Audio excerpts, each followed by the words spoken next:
What would YouTube be without viewers? What would this channel be without viewers like yourself? But before we get into the video, my channel just reached 4 million views. And I wanted to thank each and every one of you from the bottom of my heart for watching my videos every week. It wouldn't have been possible to reach 4 million views without you tuning in each week to watch my silly videos. Well, as long as I bring a smile to your face, I suppose. In this week's video, I'd like to say thank you by showcasing 10 of your favorite actors in this week's video. 10 actors that helped with your gay awakening. These actors are in no particular order, so let's get into it.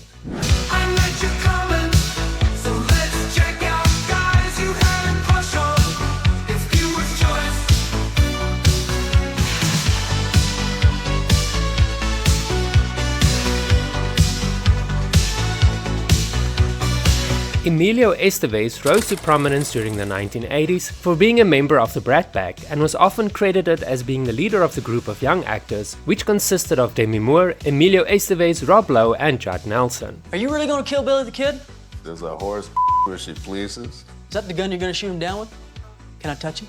Starring in a string of successful and iconic movies like The Breakfast Club and St. Elmo's Fire, Estevez quickly became a teen idol and even appeared in several music videos.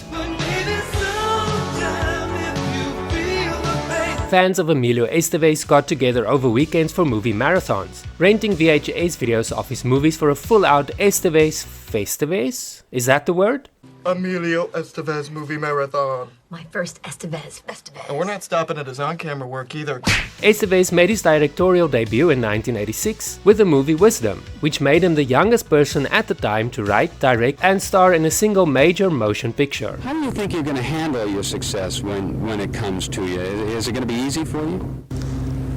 I don't think it'll change me.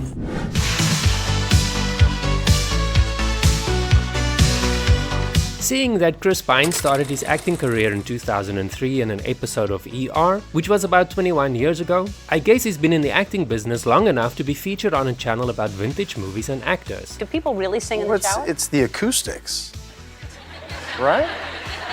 You just sound better in the shower. He had several smaller roles in movies before getting his big break in a 2009 Star Trek remake portraying James T. Kirk, a role which thrusted him into the limelight and onto the bedroom walls of millions of screaming fans. When I say onto the bedroom walls, I mean posters, of course. Your boyfriend's second-guessing every chance he gets. He's not just a pretty face, he can hold a note or two as well, and was featured on Barbra Streisand's 2016 album Encore, Movie Partners Sing Broadway. She almost makes the day begin. If you didn't know this by now, his first on-screen intimate scene was with Tom Everett Scott in the 2006 made-for-TV movie Surrender Dorothy. I want what you had with Sarah.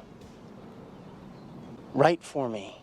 I want you to be funny for me. If you didn't know that, well, now you know.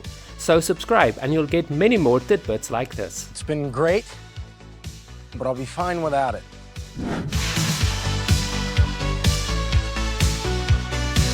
Widely known for his role as Porter Ricks, the widowed father of the two sons on the TV show Flipper, Brian Kelly was an American actor who was active in Hollywood from 1958 to 1996. If you're old enough to remember this actor, then you're on the right YouTube channel, so welcome. While gay teens had a crush on Luke Halpin's character in Flipper, gay men had a crush on his on-screen father, and who can blame them? Kelly started his acting career relatively late in life, landing his first role at the age of 27 in a 1958 episode of Panic, and it would be another several years before he became a household name when he joined the cast of 1964's Flipper, the movie as well as the TV series. But I hope Flipper knows next time how dangerous a mind can be. In 1970, Kelly wanted to change his image by taking a role in the movie The Love Machine, but shortly before filming started, he was in a motorcycle accident which left him with a paralyzed right arm and leg, as well as speech and memory problems, ultimately ending his career. They're not there, so someone must have taken them. Boy, now what?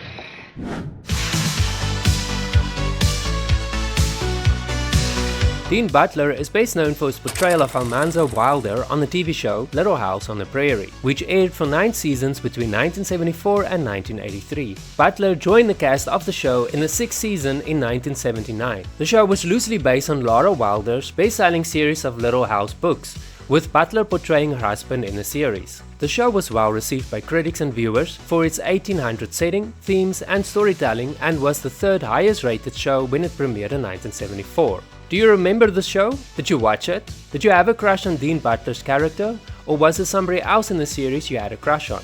Let me know in the comments.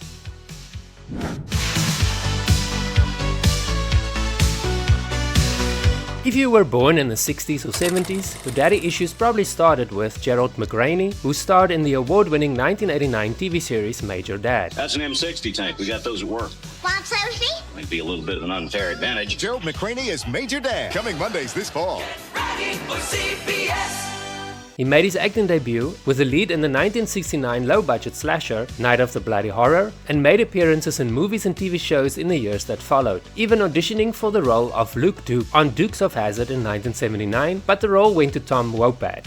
He finally landed the role of Rick Simon in the crime drama Simon & Simon. You might also recognize him from his later roles in shows like NCIS Los Angeles, Jericho and Deadwood. Are we going to use our imaginations to solve problems or to cause them?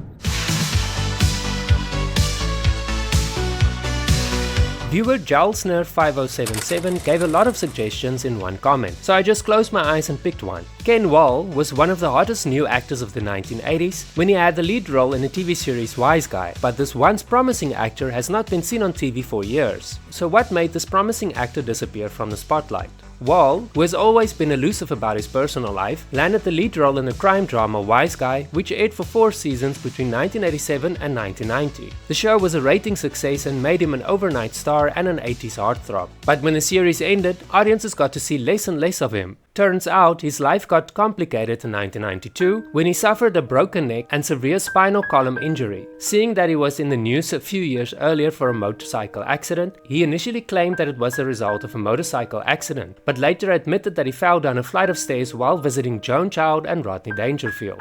He slowly developed an addiction to painkillers after a botched surgery and decided to quit acting after the 1996 Wise Guy reunion TV movie.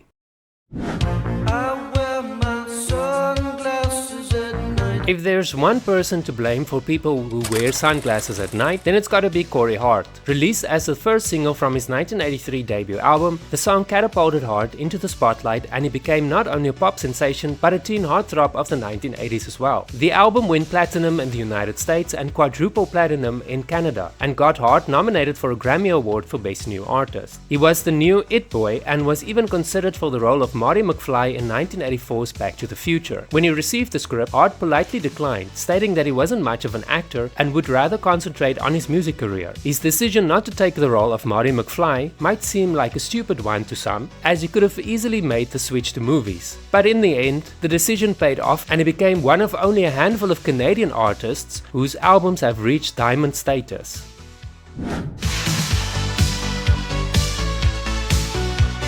Don't worry, I didn't forget about Rob Lowe. He has been featured on this channel in the past, but I decided to include him in this week's video anyway. As a member of the 80s Brat Pack, Rob Lowe was at the top of his game in the 1980s. His breakthrough role was his big screen debut in 1983's The Outsiders, a Francis Ford Coppola movie starring fellow Brat Pack member Emilio Estevez. The movie was a critical and financial success and is cited as a movie that made overnight stars of the young actors Rob Lowe, Emilio Estevez, Patrick Swayze and Mac Dillon. Lowe and Estevez reunited for 1984 St. Elmo's Fire, and although it received negative reviews upon release, it was a box office hit thanks to the movie's star power and has gone on to become a cult classic. In 2000, he was voted one of People magazine's 50 most beautiful people in the world. I'm not sure why it took them 15 years to notice Rob Lowe, but anyway, well done People magazine on that delayed realization.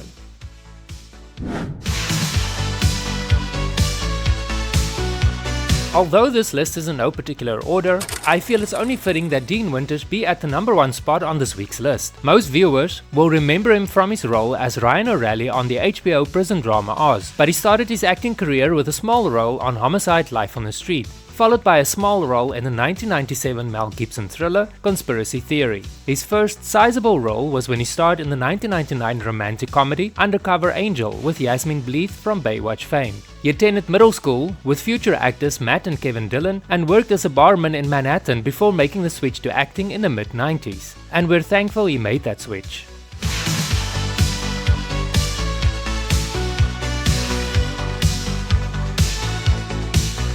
Thank you so much for watching this video. If you enjoyed it, I've got another similar video that you can watch by clicking on this link, or you can check out some of the other videos. As always, remember to click like and subscribe so you can stay up to date as soon as I post new videos. It will also help to support the channel.